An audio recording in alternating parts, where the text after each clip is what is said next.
Hello అండి. ఈరోజు నాకు చాలా చాలా నేను నమ్ముకున్న భూవర స్వామి నాకు చాలా పెద్ద అంటే ఒక గిఫ్టే అనుకోవాలో ఏమనుకోవాలో.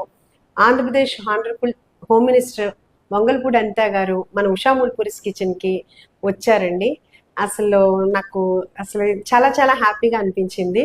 ఎందుకంటే ఒక లేడీ ఎంత ఫైట్ చేసి ఆవిడ వచ్చారు, మళ్ళీ తర్వాత ఇక్కడికి వచ్చి కూడా ఫుడ్ అంతా చాలా బాగా ఎంజాయ్ చేశారు, చాలా బాగుందన్నారు. వాళ్ళ పిల్లలు కూడా వచ్చారు, చాలా అందరికీ చాలా చాలా నచ్చింది. అట్లాగే ఆవిడ చాలా డౌన్ టు ఎర్త్ ఉన్నారు. మమ్మల్ని చాలా చాలా ఎంకరేజ్ చేశారు. నిజంగా ఆవిడకి చాలా చాలా థ్యాంక్స్ చెప్పుకుంటున్నాను. వైజాగ్లో పెట్టమన్నారు. భగవంతుని ఆశీస్సులతోటి, మీ అందరి ఆశీస్సులతోటి, ఆవిడ బ్లెస్సింగ్స్ తోటి కూడా వైజాగ్లో కూడా ప్లాన్ చేయాలని అనుకుంటున్నాను. నిజంగా ఇవాళ అనిత గారు వచ్చి నా డేని చాలా చాలా బ్లెస్ఫుల్గా చేశారు. Thank you so much Anitha గారు. చాలా